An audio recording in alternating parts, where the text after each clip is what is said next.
Welcome. Here we are on this beautiful location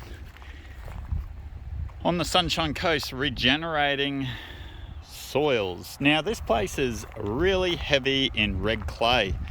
So what we've done is we've made some half charcoal and half biochar here. So what this is it's the beginning of our new soils for the gardens. Now, you wouldn't just plant into clay. So this location here has been burnt. Now we've got an old garden bed that's getting ripped up. There's going to be some renovations through here. So basically that garden bed's being pushed back a little bit further. And some of this, it's a 2-to-1 mix, so 2 clay to 1 garden soil, and in that clay is biochar and a little bit of charcoal. Now, charcoal's not the way to go. Biochar is, for the simple fact it will last 1,000 to 10,000 years compared to charcoal, which isn't as high in the surface area for bacteria and fungi, and they will not provide enough surface area for fungi and bacteria to really thrive like biochar does. But in this circumstance, we're still going to utilize some charcoal. So that is the difference between biochar and charcoal. And charcoal will only last probably 10 to 100 years, if that, depending on the quality. Now, so we're going to do a 2-to-1 mix. So we've got our garden soil over here, and we're taking garden soil from here that's about 6 months old. That was made from cow manure, horse manure, leaves, fungi and bacteria, and a lot of worms. If we dig in there, you'll find there is enormous amounts of worms when we find the location where those wormies are. So yeah, they're all in here everywhere. So as soon as you disturb the soil, the fungi and bacteria die, which is the food source for the worms. But as you can see, this colonization here of fungi is really, really predominant, really, really good.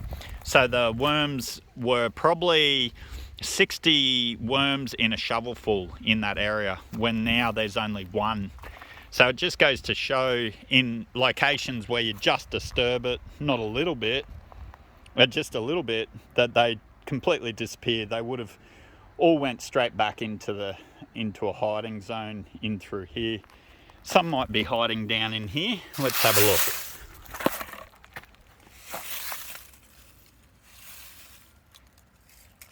look. Okay, now there's something different for you. You would think that's a snake. Look at that. That is an Australian earthworm. Now that's an earthworm. That made me jump because I thought it was a snake. So he's huge. Absolutely massive. We're going to let him go into here because that's his home. We'll put some moisture over him, because what he does in that soil is significant. So as you can see, yes, there's worms there. Now that was a monster. I've never come across one as big as that in a 6-month-old garden bed. So there you go. So basically, 1 of the garden soil to 2 parts clay, 1 part biochar and charcoal. And this goes from probably 6 shovelfuls to 50 or 100 just from this little fire pit here, this fire area. So that's how to generate and extend your soils. Now the clay will turn into soil over the next 6 months.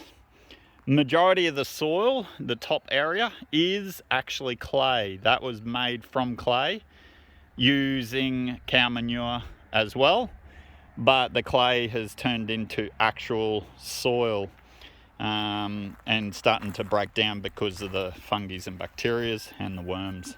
So we're going to get to busy now and start making this pile, and we're going to transfer that up into a new garden bed somewhere in this location. Thank you for your time.